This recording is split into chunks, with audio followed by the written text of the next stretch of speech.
Ok, ok, alunos, estamos aí para mais uma aula de História, aula 22.1. Hoje nós iremos falar sobre o mercantilismo. Então, olha só, para a nossa regra, abra o seu caderno, coloque a data de hoje, já fizeram isso? Ótimo! E depois coloque o título da aula, mercantilismo, tá bom? Procure anotar tudo aquilo que eu for estar falando aqui. Eu irei explicar o assunto, eu irei abordar um pouco, conceituar, etc. E aí, claro, procure anotar. Para quê? Para quando vocês forem fazer a prova, vocês pegarão esse material e farão uma revisão. E aí, com certeza, é 10.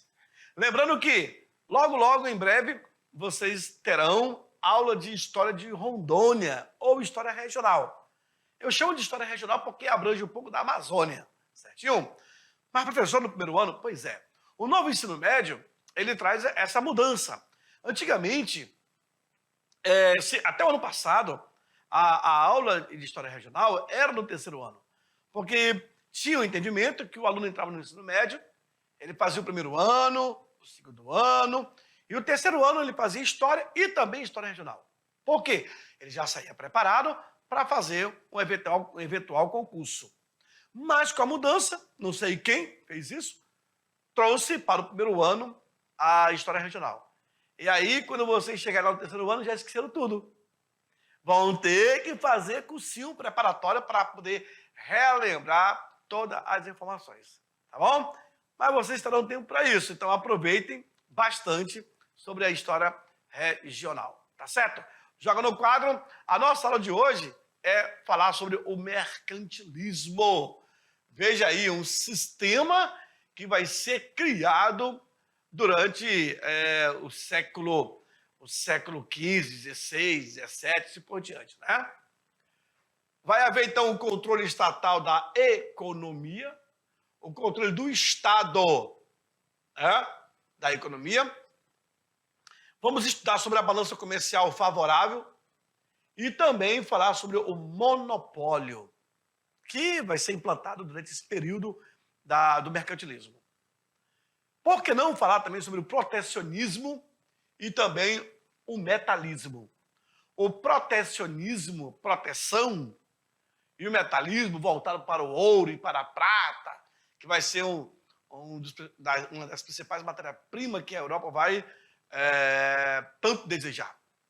E também iremos falar sobre as fases do mercantilismo. A primeira, a segunda, a terceira fase, e assim por diante. Como é que ela está subdividida? Certinho? Aula 22.1 na tela. Aí nós temos as habilidades. Bom, aluno, para a aula de hoje, tu tem que ter como habilidade comparar o significado histórico-geográfico das organizações políticas, socioeconômicas, isso em escala local, regional e até mundial. Então você vê a questão regional, como é que estava essa classificação? Em questão local, mundial e assim por diante. Então, controle estatal da economia. Aí nós temos, na verdade, uma balança que representa muito bem. De um lado, eu tenho o símbolo, que é a moeda, que é o valor econômico de uma nação, o poder econômico, o faturamento. De outro lado, eu tenho o mundo. Então, se eu consigo vender para determinados países, para o mundo, eu terei muito mais recursos. Ou seja, no entendimento, nós devemos vender mais e comprar menos. Devemos ser menos dependente. Devemos ser menos dependente. Ou quase não depender de compra. Mas isso é quase impossível, porque nem tudo você tem na tua região, no teu país. Então nós precisamos fazer comércio, claro, para que eu tenha uma balança comercial favorável, eu tenho que vender mais e comprar menos. Alguns países acabam necessitando por não terem matéria-prima, ou seja, eles acabam comprando mais e não tendo quase nada para vender. O Brasil ainda é um país que acaba vendendo para várias partes do mundo. Mas isso foi graças à globalização. A partir de 1990, tem crescido esse comércio. Mas no passado já tinha essa visão de você buscar matéria-prima em outras fontes, em outros lugares, negociar. Assim como você pode comprar, também você pode vender. Vai depender muito do interesse dos comerciantes por determinados objetos. Hoje o mundo ele é voltado para a economia, para o lucro. Então, quando você monta um negócio, a sua tendência é crescer nesse negócio. Certinho? Deu certo, está indo muito bem, o produto foi aceito no mercado, e aí tem todo uns critérios para você, isso aqui para você, na verdade, conduzir o teu negócio.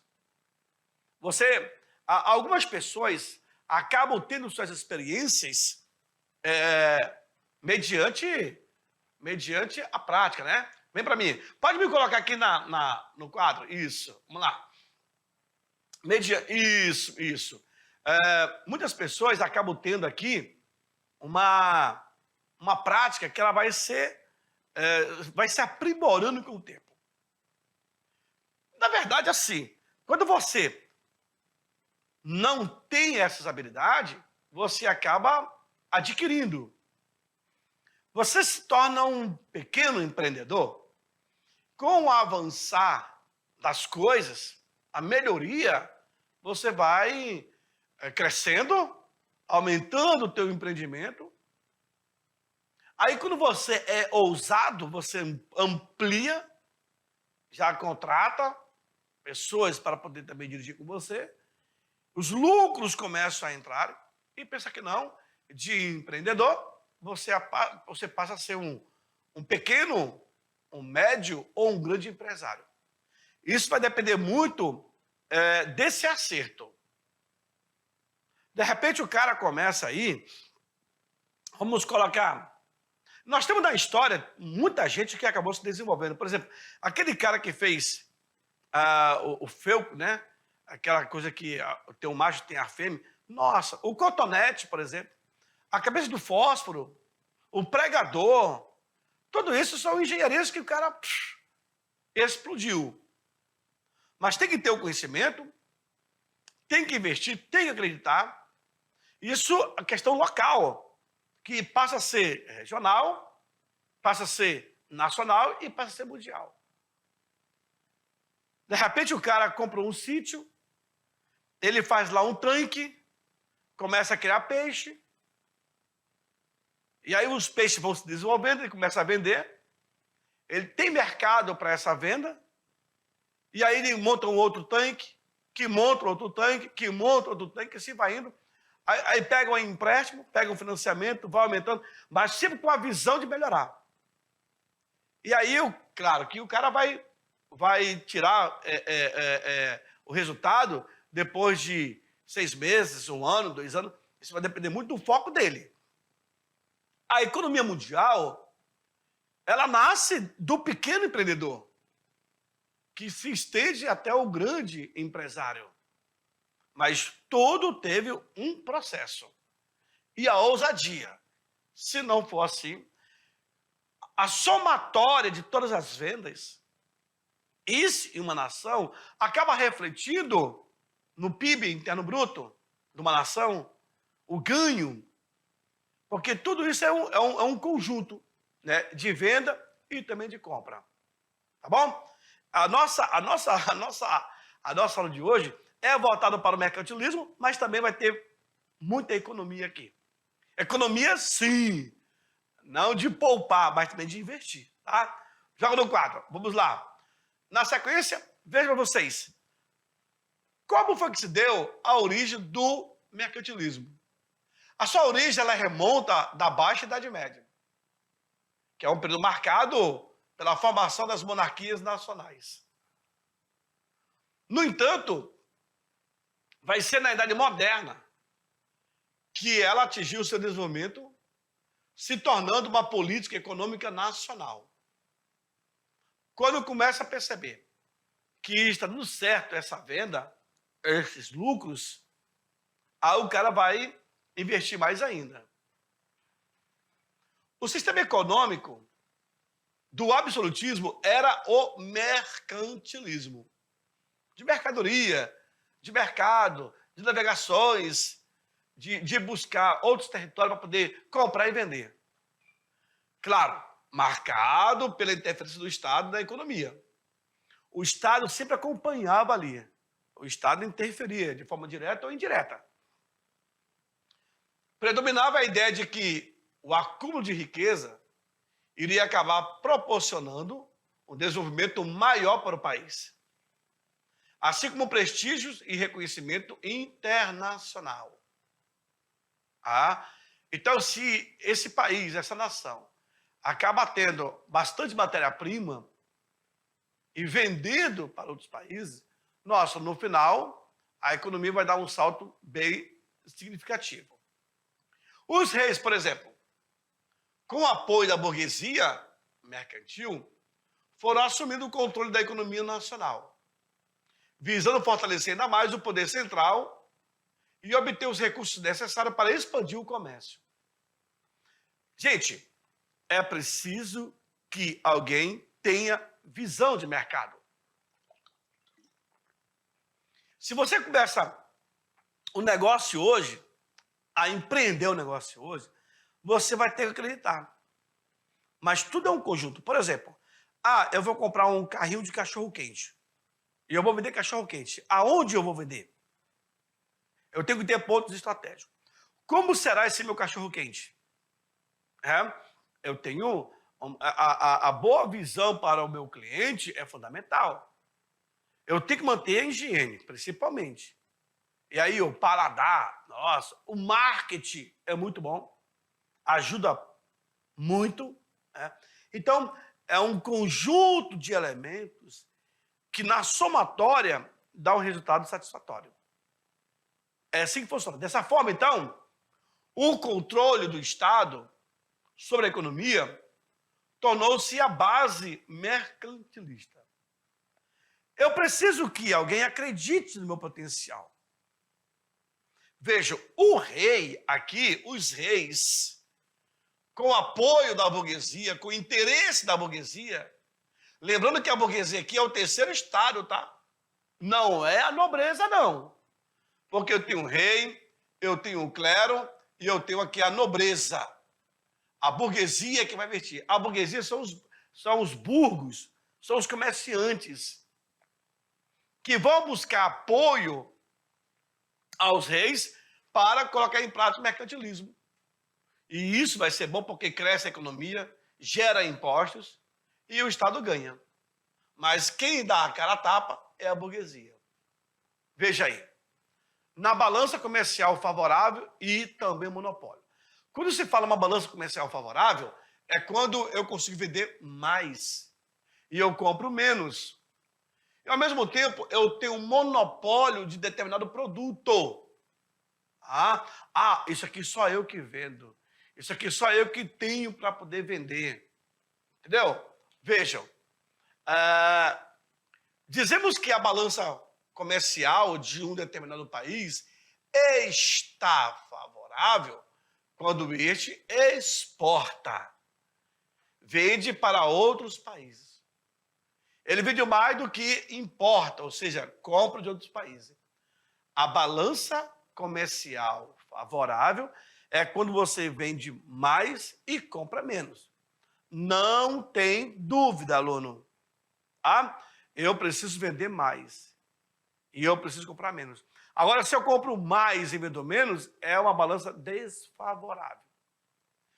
Do contrário, dizemos que a balança comercial é negativa ou desfavorável. Essa é a interpretação, a leitura que se faz do mercado. A balança comercial favorável, ela apresenta vantagens para aquele país, pois atrai moedas estrangeiras, além de gerar emprego dentro do próprio país exportador. A vantagem é ainda maior se os produtos exportados forem de elevado valor agregado, como, por exemplo, produtos tecnológicos e industriais. Claro que o Brasil acaba comprando insumo de outras nações. Aquilo que o Brasil não tem, não possui, ele compra. Recentemente estamos vendo a guerra da Ucrânia com a Rússia, a questão do gás. A Europa depende muito do gás russo. Qual é a situação? É usar menos os gás. A Europa ela é dependente do gás. E o que fazer? Procurar outros países que possam fornecer. Porque se de uma hora para outra, mesmo quebrando o contrato, acabar com o gás na Europa, como é que fica? Vão sofrer de frio. Porque lá eles usam muito gás para aquecer no período do inverno. O petróleo, a maior reserva do mundo está nos Emirados Árabes. Mas hoje nós já temos indústrias que estão fabricando carros a energia solar. Aí começa aquela briga de patente, briga de interesses, porque a energia solar, você vai taxar o sol. Mas tem alguns governos aí que estão querendo taxar a luz do sol. Hoje, a energia solar no Brasil é a que mais cresce. As casas possuem suas próprias usinas, ficando independente do governo.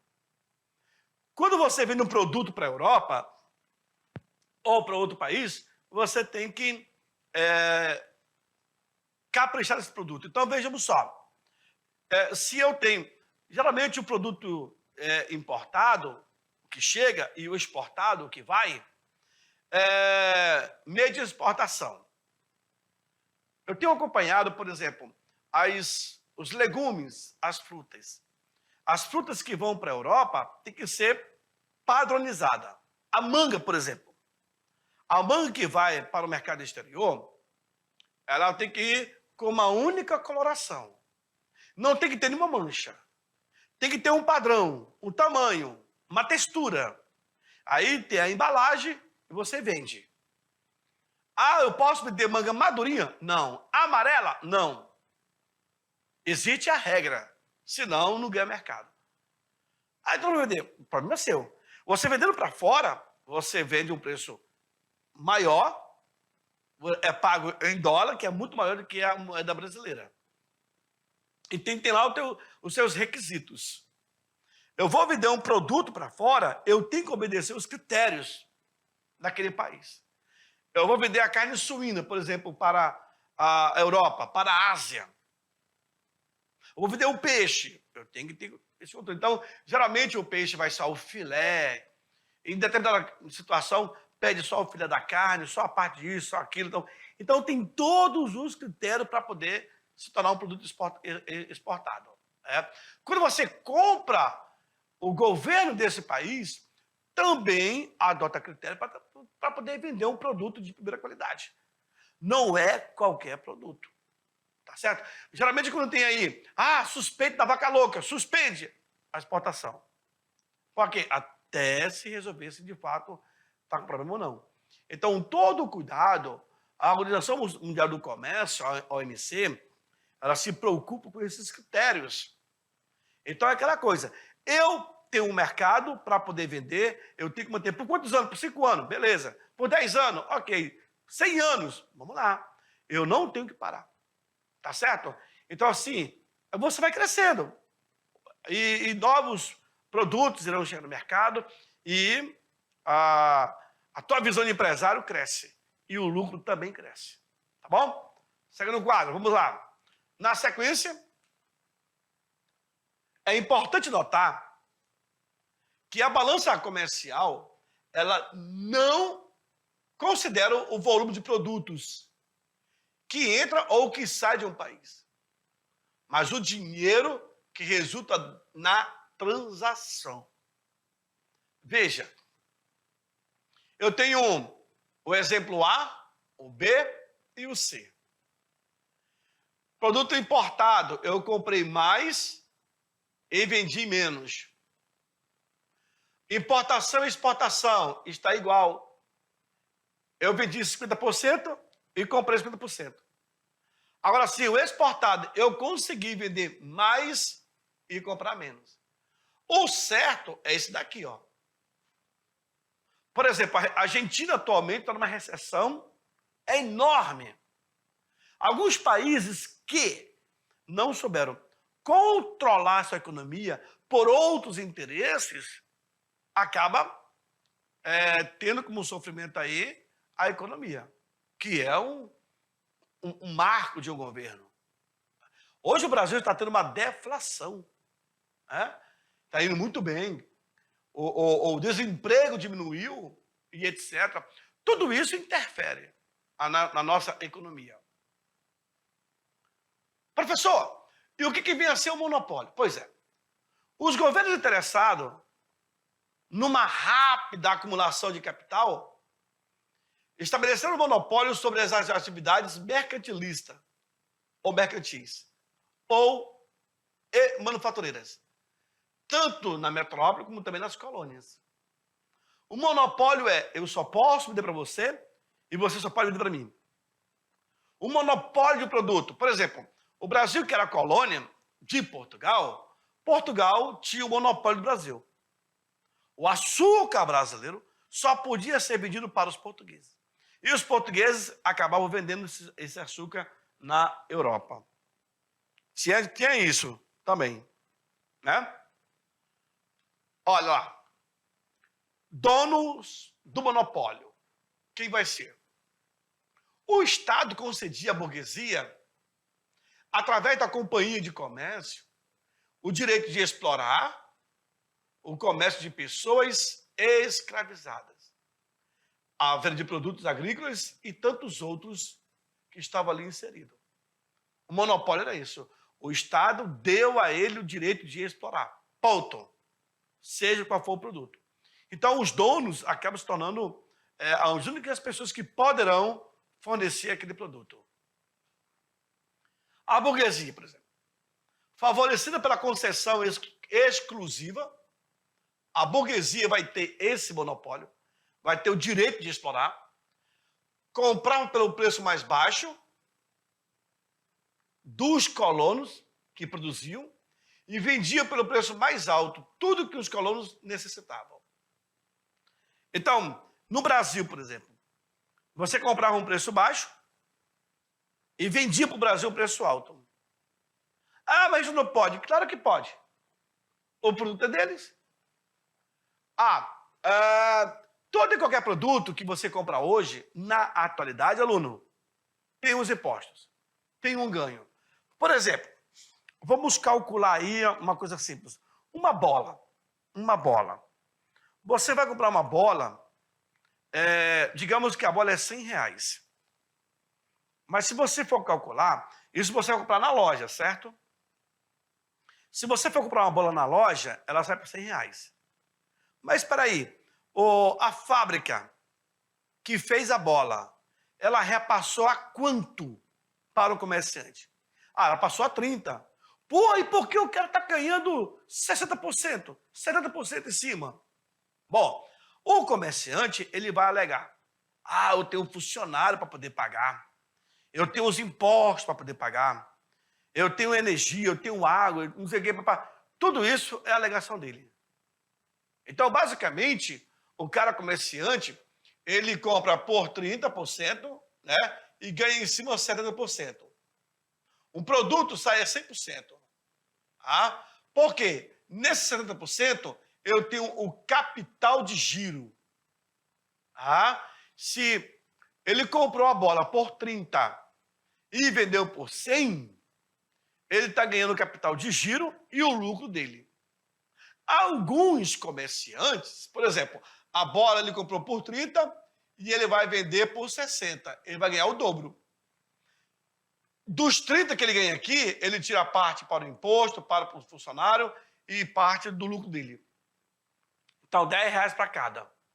Ah? Outros ganham o triplo ou o quádruplo, vai depender muito. Se o produto for, de fato, raro, né, no mercado. Bom, dessa forma, a economia colonial funcionava como um complemento da economia da metrópolis. Olha aí. Protecionismo e metalismo. Como que eu vou proteger o meu produto? E o metalismo? O ouro já é um metal que, na antiguidade, era muito requisitado. Então, o ouro hoje acaba... você utiliza o ouro para placas de computador e não sei o que, né? Porque é muito, muito sensível e etc. Além também da prata. Então, o ouro vai ser um dos metais que vai ser muito cobiçado até os dias atuais.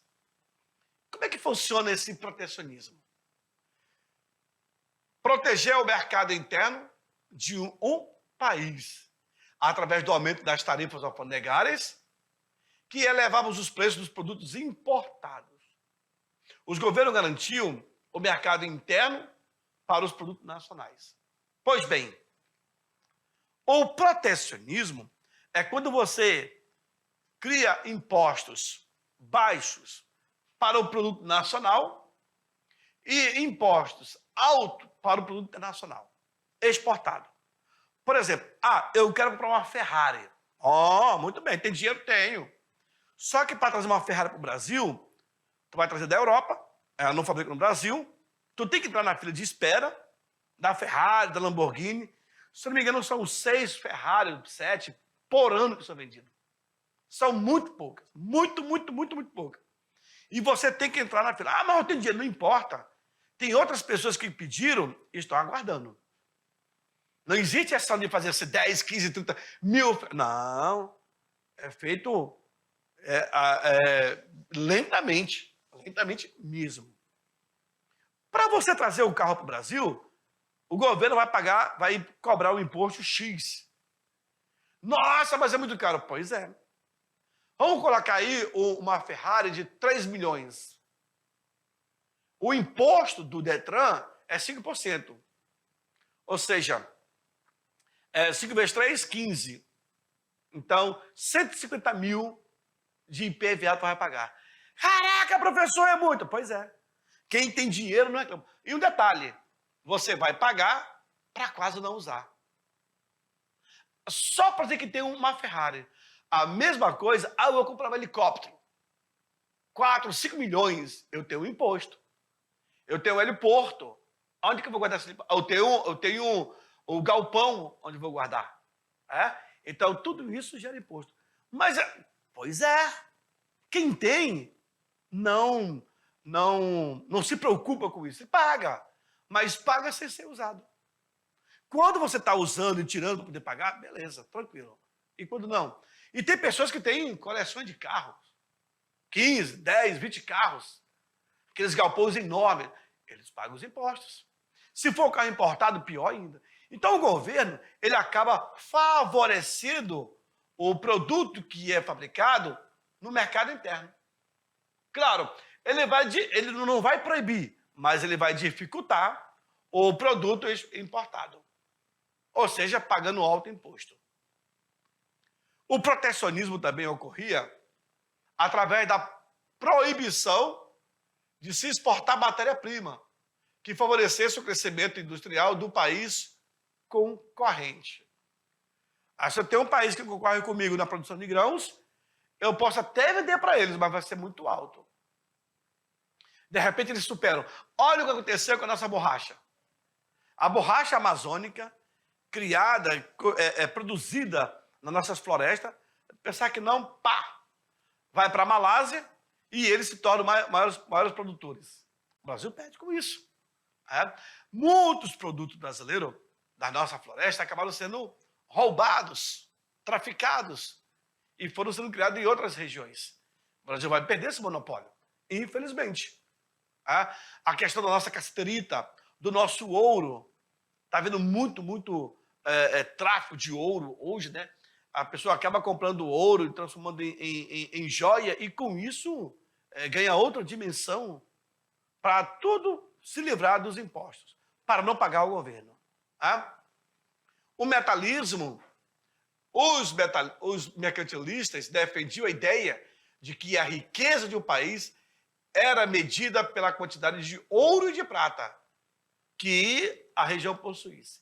Por isso houve a busca por regiões na América que fosse possível extrair esse metais precioso.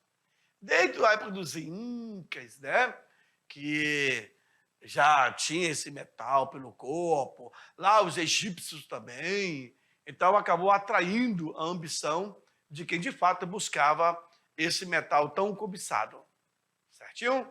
E hoje, claro que algumas empresas como Romanel e outras acabaram criando uma semelhança do material dourado, por exemplo. O douramento é muito mais resistente, porque teve no passado esse douramento que era muito fraco e com o tempo ficava escuro a joia, a peça. Hoje não, mas o produto Romanel, a concentração dessa química é muito maior, muito mais resistente. Então as pessoas acabam substituindo o ouro pela uma semi-joias, como é chamado hoje. E aí, por último, eu passo para vocês como que se deu essa fase do mercantilismo, o passo a passo, a conquista dessas nações, desses mercenários, desses expedicionários, em busca de regiões para fazer comércio, tá certo? E aí nós temos aí, nessa busca, o achado de outras nações, de outras terras, e também matéria-prima para o produto, certinho?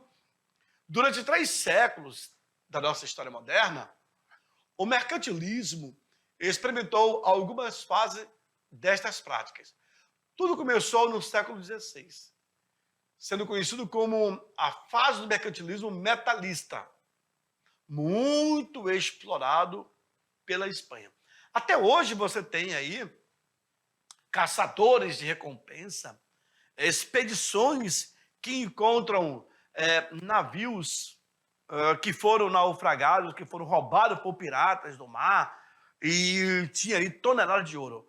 Para mim, teve uma vez, lendo uma matéria, e existe companhia para isso, existe expedições para isso. Profissionais que vivem em tal canto no século XIV, século XV. Os caras buscam a história. Teve uma embarcação que ela vinha de tal área, lá de Calicut, cheia de ouro, e de repente ela foi atacada e ela sumiu. E aí se busca aonde foi que sumiu, por que sumiu, quem foi que atacou. Aí, com os sonares e tudo mais, com equipamento de última geração, embarcações enormes, com profissionais experientes, os caras conseguem captar e fazem a busca. E ali ficam estudando, até, encontramos o navio. Ele foi partido no meio, e tem bala de canhão, e não sei o quê. Aí, começam a fazer... Isso leva meses até anos. E aí os caras revirando, com câmera de última geração, tudo é de última geração. Aí, os caras encontraram ali um baú cheio de ouro, de moedas de ouro. Da época era assim. E aí os caras vão conseguir, ensaiar esse material, leva para cima. E só para ter uma ideia, aluno, o valor histórico é muito maior do que o valor econômico. Por que disso, professor? Porque, cara, é um produto do século XVI, século XIV, século, sei lá, muito, muito longe.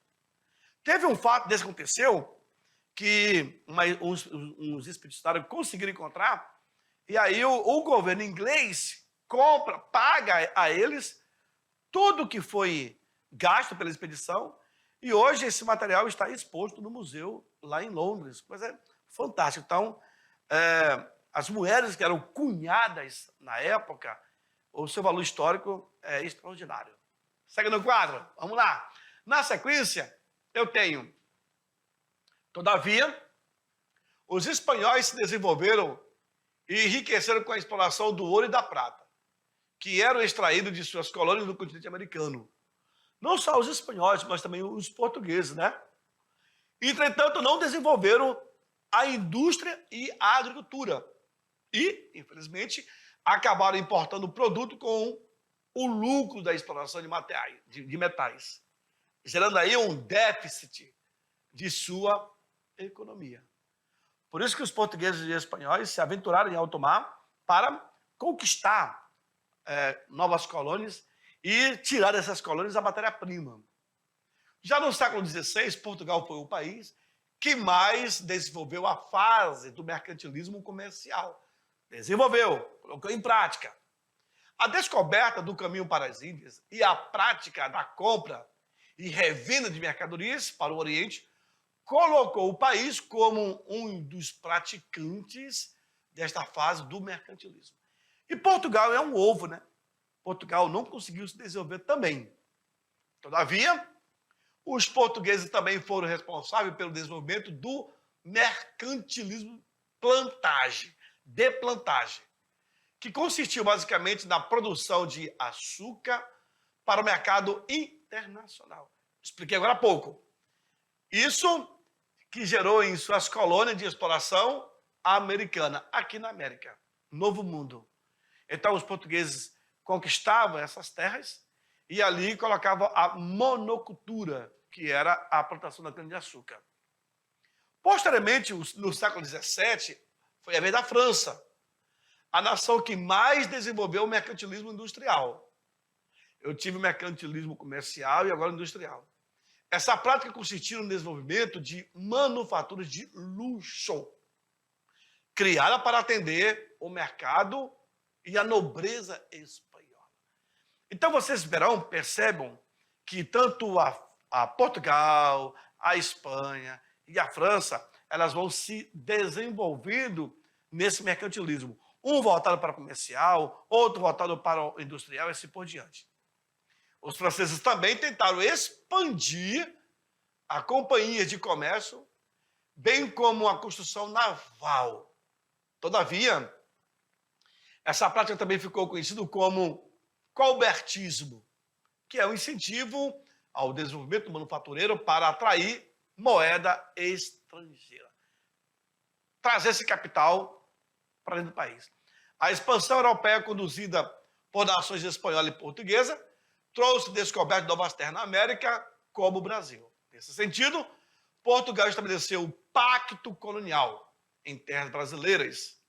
Essa prática literalmente consistia que a colônia fornecesse para o metrópole metais preciosos e também matéria-prima. Em troca de quê? De produtos manufaturados. Essa era a troca. Como era o sujeito passivo nessas relações mercantilistas, o Brasil acabou ocupando uma posição desfavorável na balança comercial, pois acabava dando muito mais do que recebia em troca. O Brasil, enquanto colônia de exploração, tinha apenas o papel de ser uma fonte de enriquecimento para quem? Para a metrópole portuguesa. E não possuía plano algum para o desenvolvimento e o uso de suas terras. Então, hoje, nós estamos pagando com a mesma moeda. Hoje, o Brasil está com uma balança comercial muito mais favorável. O Brasil já não é mais colônia. Senhores, fica para vocês esse material complementar. Temos aí o texto Mercantilismo, que está disponível nesse link. Acessem e façam uma boa leitura. Bem, para mim, daqui a pouco eu estou de volta para fazer aquela revisão de 5 minutos. Não sai daí, é muito rápido. Tchau, tchau.